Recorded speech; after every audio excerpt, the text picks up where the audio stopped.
So hello everyone, मैं हूं Arpit from Learnohub, the free learning platform जहां पे आप सब पढ़ सकते हो physics, chemistry, maths, biology absolutely for free at learnohub.com।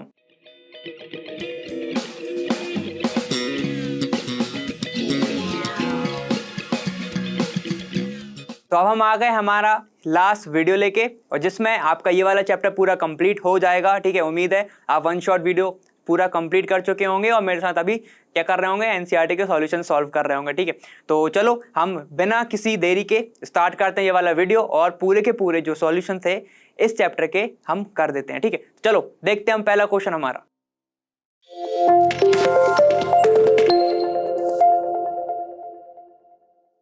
तो देखो अब हमारा 34th क्वेश्चन क्या कह रहा है, 0.3780 gram of organic chloro compound, ठीक है, गिव इतना ग्राम ऑफ सिल्वर क्लोराइड। ठीक, in Carius estimation calculate the percentage of chlorine present in the compound. ठीक है, तो देखो हमें पता है इस मेथड में, कौन सी मेथड में, कैरियस मेथड में, एस्टिमेशन में हमारा क्या होता है कि एक होता है ऑर्गेनिक कंपाउंड CXHY, जिसके अंदर क्या प्रेजेंट है, एक हेलोजन प्रेजेंट है Cl, हम उसको N लिख देते हैं, हमें नहीं पता कितना प्रेजेंट है। ठीक है, तो ये है तुम्हारा एक ऑर्गेनिक कंपाउंड। ऑर्गेनिक क्या है तुम्हारा, सब्सटेंस या कंपाउंड, जैसे लिखना हो तुम्हें, इसको कंपाउंड लिखो तो इजी पड़ेगा। ठीक, ये तुम्हारा एक ऑर्गेनिक कंपाउंड, इसके अंदर एक क्लोरीन प्रेजेंट है। अब उनने तुम्हें वैल्यूज दी गई है, तो हमें बस वैल्यू पुट करना है। तो तुम्हें उम्मीद है तुम्हें याद होगा वो वाली ट्रिक, जिसमें क्या हो रही थी कि जो हल्दी है वो क्या हो रही थी, सिल्वर। मतलब इसका मतलब मैं क्या बताना चाह रहा हूं कि हम जो एस्टिमेशन किसी भी हैलाइड का किससे करते हैं, हम AgX से, और हमें अगर हैलाइड नोन है, जैसे यहां पे क्लोरीन नोन है, तो हम क्या लेंगे, AgCl। बस फॉर्मूला तुम्हें पता है, मुझे पता है कि तुम्हें वो फॉर्मूला पता है। क्या होता है तुम्हारा कि mass of halogen upon mass of silver halide into weight of organic compound. ठीक है, सेम ऐसे ही क्या होता है, वेट ऑफ तुम्हारा सिल्वर हैलाइड। अब यहां पे हैलाइड क्या है तुम्हारा, क्लोरीन, मतलब क्लोराइड है। ठीक है, तो यहां पे क्या आएगा तुम्हारा, परसेंटेज ऑफ क्लोरीन। समझ गए, परसेंटेज ऑफ क्लोरीन आएगा। तो बस सारी की सारी वैल्यूज को पुट करो। परसेंटेज ऑफ क्लोरीन, तो जरा बताओ क्लोरीन का मास कितना होता है, बताओ मास ऑफ क्लोरीन कितना होता है, 35.5। ठीक है, अब यहां पे सिल्वर हैलाइड मतलब AgCl, मतलब सिल्वर क्लोराइड। ठीक है, तो AgCl का मास कितना होता है, वैसे भी हम इसको कैसे लिखते थे उस फॉर्मूले में, 108 प्लस x, यहां पे x क्या होता था हमारा, x होता था हमारा हेलोजन। तो बस सीधे सीधे वैल्यूज को पुट कर दो, 108 प्लस 35.5, अगर इसके मास से निकालोगे तो भी यही आएगा। ठीक है, समझ गए, तो ये कितना आएगा, 143.5। समझ गए ना, 143.5। तो बस यहां पे वैल्यू को पुट कर दो, 143.5 इंटू ठीक है, यहां पे वेट ऑफ सिल्वर हैलाइड कितना दिया तुम्हें, वेट ऑफ सिल्वर हैलाइड दिया तुम्हें 0.570 अपॉन, ठीक, वेट ऑफ ऑर्गेनिक कंपाउंड कितना दिया तुम्हें, 0.3780।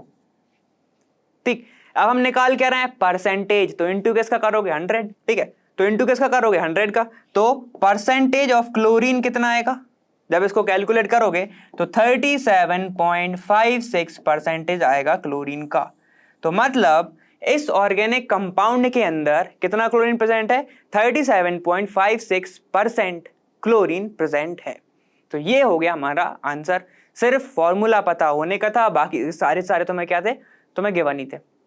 समझ गए थे ना। ठीक है, चलो अब नेक्स्ट क्वेश्चन देखते हैं हम। देखो अब क्या है, in estimation of sulphur by, फिर से वही मेथड, कौन सी, कैरियस मेथड, कितना ऑर्गेनिक सल्फर जो कंपाउंड है तुम्हें प्रेजेंट है, कौन सा है, ऑर्गेनिक सल्फर, उसका वेट तुम्हें गिवन है। ठीक है, अफोर्डेड 0.6668 ऑफ बेरियम सल्फेट। चलो इधर आओ, अपन वैल्यूज पुट करते हैं। सबसे पहले देखो तुम्हें क्या निकालना है, परसेंटेज ऑफ सल्फर। तो हमने कैसे याद किया था कि परसेंटेज ऑफ सल्फर निकालना है, याद आ रहा है? ठीक है, तो सबसे पहले हम वेट लेते थे सल्फर का, तो 32 अपॉन, और हमने क्या याद किया था, कौन बैठ गए थे व्हाइट कलर की कार में, बस गए थे ना, कौन बस गए थे, सल्लू मियां, याद आ रहा है? सल्लू से हमने सल्फर याद किया था। ठीक है, क्या हो गए थे वो, बस गए थे। बस मतलब क्या था हमारा, BaSO4 का मास। ठीक है, वो कितना है तुम्हारा 233 ये होता है, इनटू बस अब तो पूरा सेम है, weight of BaSO4 upon weight of organic compound, weight of organic compound या सब्सटेंस जैसा भी, इनटू अपन क्या करते हैं 100 से। क्यों करते हैं 100 से, क्योंकि हम परसेंटेज निकाल रहे हैं। इतना समझ गए? ठीक है, चलो लगा दो अब S मतलब परसेंटेज सल्फर। अब यहाँ पे 32 तुम्हें पता है, 32 तुम्हें पता है, 233 तुम्हें पता है। अब देखो क्या तुम्हें वेट ऑफ BaSO4 दिख रहा है? ठीक है, क्या दिख रहा है तुम्हें? ठीक, देखो यहाँ पे ये देखो, ये है तुम्हारा ऑर्गेनिक कंपाउंड का वेट जिसके अंदर सल्फर प्रेजेंट है। चलो हम इसको एक जरा ऐसे लिख लेते हैं, अब गिवन हम लिखते ही है ना, तो इस बार भी लिखेंगे। देखो क्या है तुम्हारा, एक ऑर्गेनिक कंपाउंड है CXHY और तुम्हारा सल्फर प्रेजेंट है मान लो N, ये तुम्हारा ऑर्गेनिक कंपाउंड है। इस कंपाउंड का वेट है, वेट तुम्हें गिवन है कितना 0.468, जिसके अंदर सल्फर जो प्रेजेंट है तुम्हारी, ठीक है, सल्फर प्रेजेंट है, हमें वो निकालना है। और BaSO4 का तुम्हें वेट दिया है, क्या दिया है तुम्हें, वेट। तो वेट ऑफ BaSO4 तुम्हें दिया है, कितना दिया है तुम्हें 0.668 ग्राम। समझ गए? ये तो हो गया तुम्हारा। अब चलो पुट कर दो वैल्यू, वेट ऑफ BaSO4 कितना है 0.668 अपॉन ये कितना हो जाएगा, वेट ऑफ ऑर्गेनिक कंपाउंड कितना है तुम्हारा 0.468 इंटू 100, क्योंकि परसेंटेज निकाल रहे हैं। ठीक है, इतना समझ गए? जब परसेंटेज निकालोगे एस का मतलब परसेंटेज सल्फर कितना आएगा 19.6%। कैलकुलेट करने के बाद तुम्हें कितना आएगा 19.6% सल्फर, मतलब इस कंपाउंड के अंदर जो सल्फर का अमाउंट है वो है 19.6%। अगर 100% तुम्हारा क्या है ऑर्गेनिक कंपाउंड, तो उसका जो थोड़ा सा पार्ट है मतलब 19.6% जो पार्ट है वो किसका लेकर रखा है, सल्फर लेकर रखा है। ये तो समझ गए? ठीक है, चलो अब नेक्स्ट क्वेश्चन देखेंगे हम। देखो अब क्या तुम्हारा, इन द ऑर्गेनिक कंपाउंड, ये तुम्हें कंपाउंड दिया है पूरा chain, the pair of hybridised orbital involve in the formation of C2C3 bond is. ठीक है, तुम्हें ये सब दिए हैं, हाइब्रिडाइजेशन बतानी है C2 और C3 बॉन्ड की। ठीक है, तो देखो सबसे पहले कंपाउंड लिख लो जरा, CH2 double bond CH single bond CH2, CH2 C triple bond CH।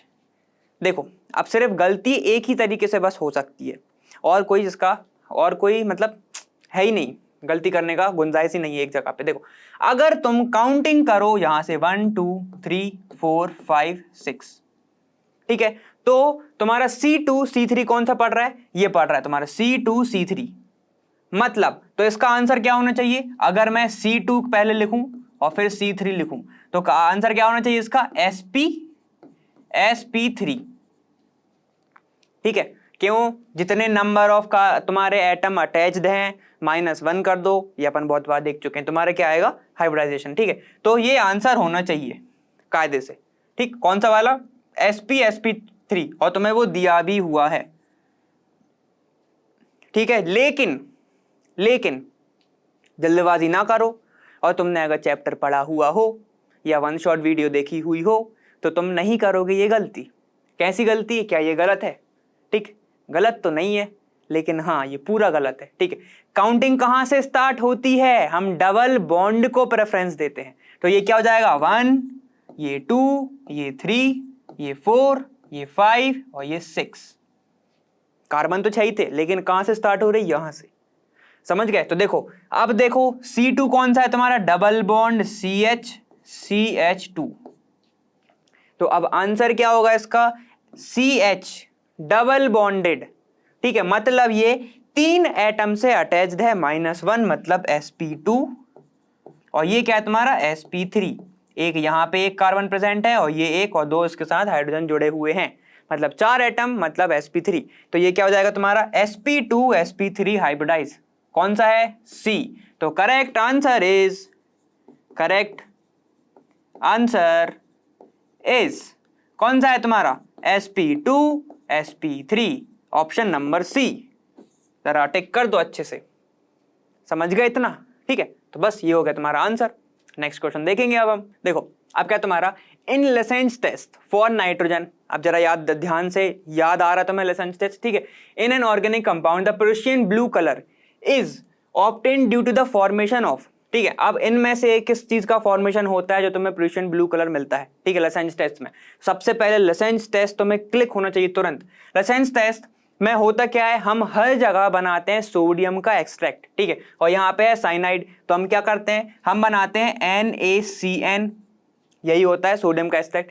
और जब हम इसको ट्रीट कराते हैं ना FeSO4 की प्रेजेंस में, इसको हम बोलते हैं आयरन 2 सल्फेट, ठीक है, इसको हम बोलते हैं आयरन 2 सल्फेट। जब इसकी प्रेजेंस में हम इसको रिएक्ट कराते हैं तो हमें मिलता है क्या? सोडियम, ठीक है, हेक्सासाइनाइडो फेरेट।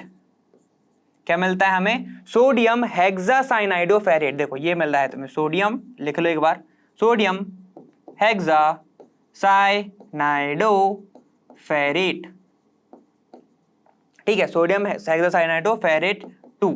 जब ये टूटेगा तो तुम्हें यही मिलेगा, इतना समझ गए? ठीक, जब हम इसको रिएक्ट कराते हैं FeSO4 के साथ तो हमें ये मिलता है, इतना समझ में आ गया, ठीक है। जब वापस से हम इसको हीट कराते हैं इन दी प्रेजेंस ऑफ H2SO4 तो कुछ आयरन के जो आयंस हैं वो Fe2 मतलब फेरस से कन्वर्ट होके Fe3+ में चले जाते हैं। यहां पे क्या हो रहा है इनका? ऑक्सीडेशन।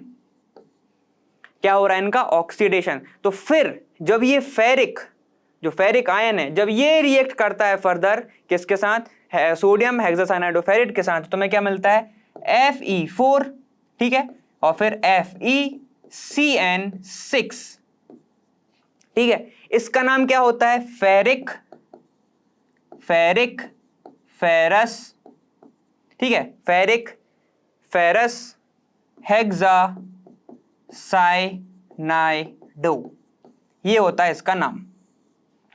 इसी को हम लिखते हैं किसको? आयरन 3 हेक्सासाइनाइडो फेरेट 2, इसका ही ये नाम होता है, समझ गए? तो ये होता है इसका नाम, ठीक है। और तो इसके ही कारण आता है तुम्हारा कौन सा? Prussian blue colour. अब इसमें से ऑप्शन कौन सा है तुम्हारा? ऑप्शन है ये, तो करेक्ट आंसर कौन सा हो जाएगा तुम्हारा? बी।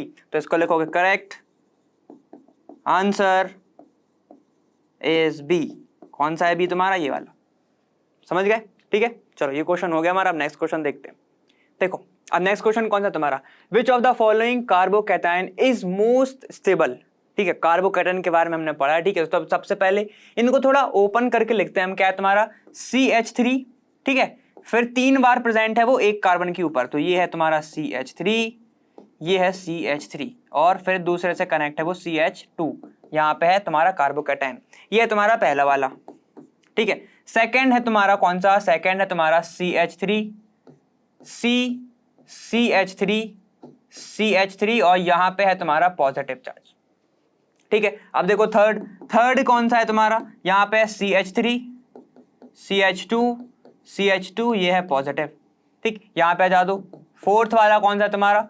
CH3 CH डबल, यहाँ पे पॉजिटिव, यहाँ पे CH2 और ये CH3।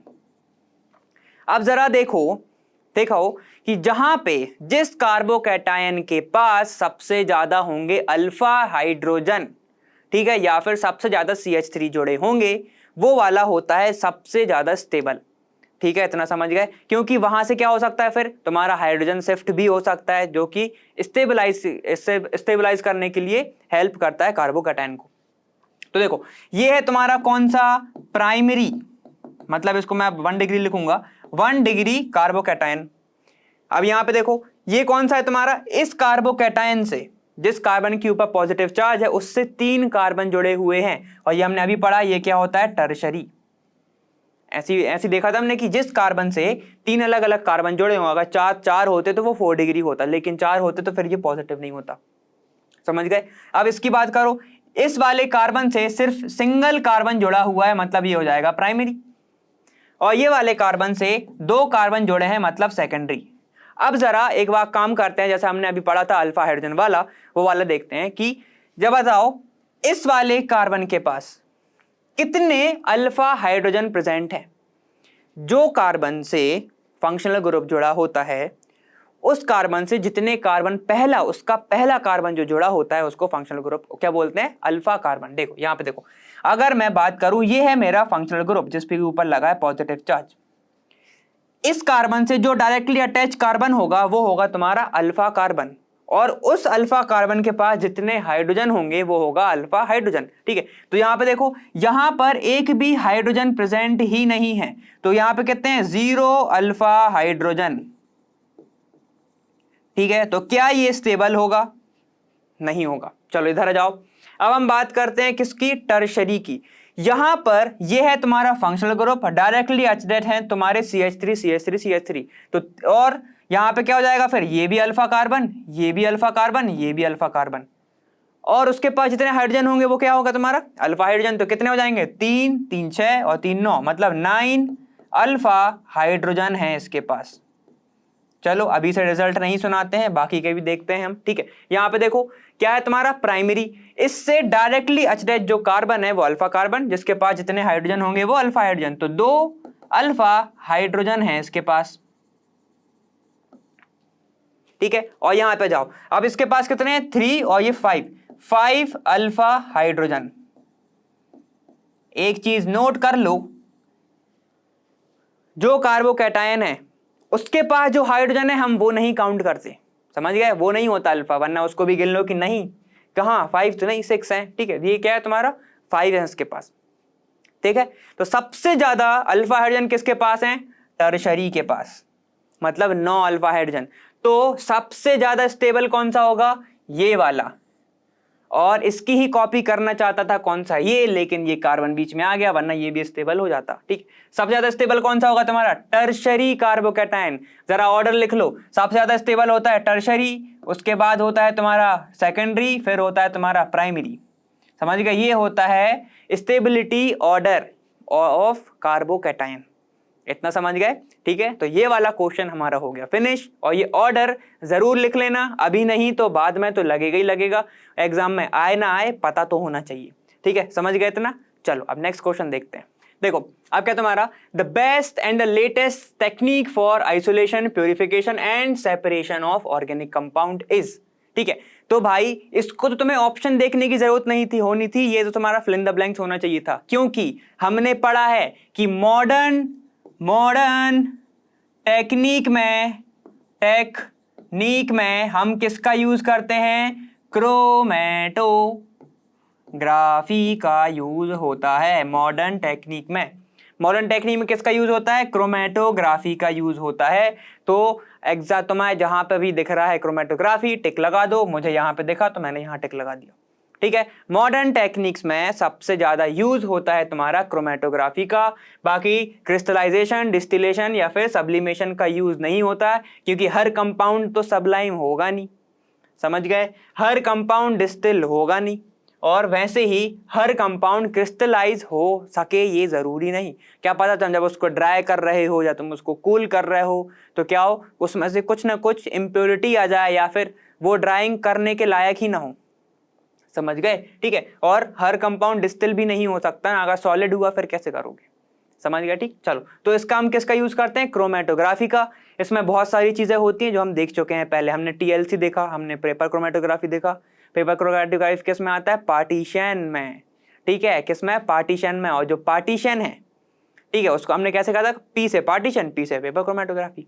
चलो, और हमने कॉलम भी देखा था, तो ये वाला हो गया हमारा आंसर की यूज किसका होता है, क्रोमैटोग्राफी का। तो बस कॉन्फिडेंटली ये वाला ऑप्शन लगा देना, आंसर तुम्हारा, नंबर ले लोगे तुम। देखो अब क्या तुम्हारा next question, last question, the reaction, कौन सी रिएक्शन, ये रिएक्शन है, ठीक है, इज क्लासिफाइड एज। ठीक है, इसको कैसे क्लासिफाई करोगे, जरा रिएक्शन लिखो, CH3CH2I प्लस KOH जो कि एक्वस है।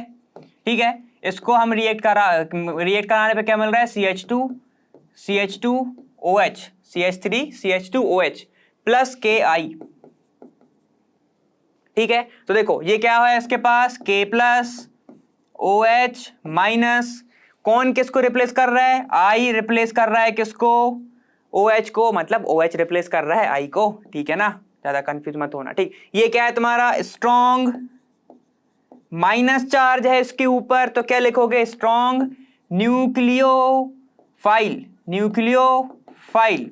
ठीक है, न्यूक्लियोफाइल सब्स्टिट्यूट कर रहा है एक कंपाउंड को। ठीक है, तो और तुम्हें बना रहा है ये, तो इसका आंसर क्या लिखोगे तुम, इसका आंसर हो जाएगा तुम्हारा बी, न्यूक्लियोफिलिक सब्स्टिट्यूशन रिएक्शन। समझ गए, अगर इलेक्ट्रोफाइल का था तो यहाँ पे के होना चाहिए था, तो इलेक्ट्रोफिलिक सब्स्टिट्यूशन रिएक्शन वो हो जाती। एलिमिनेशन होता तो यहाँ पर कहीं ना कहीं तो डबल बॉन्ड आता और यहाँ पे एलिमिनेट हो जाते दोनों चीजें, वो भी नहीं हुए। अगर एडिशन होता तो ये पूरा का पूरा KOH इस कंपाउंड से जुड़ जाता, तब हम बोलते उसको एडिशन। समझ गए, एडिशन में एक हो जाएगा, एलिमिनेशन में कहीं ना कहीं तो कुछ चेंज आता, डबल बॉन्ड तो आता, वहां पे तो सिमिलर है। ठीक है, इलेक्ट्रोफिलिक अगर होती तो K जोड़ना था, OH नहीं जोड़ता, क्योंकि इलेक्ट्रोफिलिक के ऊपर चार्ज कौन सा होता है, E+ लिखते हैं हम उसको। न्यूक्लियोफिलिक के ऊपर होता है Nu- लिखते हैं उसको हम। समझ गए, थोड़ा सा उल्टा चलता है, जैसे अपने नाम के हिसाब से उल्टा चलता है। तो ये आंसर क्या हो जाएगा तुम्हारा, न्यूक्लियोफिलिक सब्स्टिट्यूशन रिएक्शन। ये वाला क्वेश्चन फिनिश। ठीक है, तो इसी क्वेश्चन के साथ ये वाला खत्म हो गया है आपका चैप्टर। ठीक है, तो मुझे पता है जैसे मुझे तुम्हें बहुत खुशी हो रही है, तो तुम्हें भी बहुत खुशी हो रही होगी, और मुझे खुशी इस बात की है कि साथ में तुमने मेरे साथ मेहनत करी होगी। ठीक है, तो खुशी करूं ना करूं, ठीक है भाई, खुशी तो है मुझे। ठीक है, तो अगर मैं उम्मीद करता हूं कि तुमने मेरे साथ अगर ये करा है तो तुम्हारे भी कॉन्सेप्ट हो गए होंगे एकदम इजी पीजी। ठीक है, और तुमने बहुत अच्छे से नोट्स बनाए होंगे, लिखे तो होगा ही ना, सिर्फ देख के तो चले नहीं गए। ठीक है, तो ठीक है, अब की बार कुछ नया लेके आएंगे आपके साथ। ठीक है, और जुड़े रहिएगा ऐसे ही, और फिर हम मिलेंगे वहां, लर्न वहां फ्री है पर बेस्ट है जहां।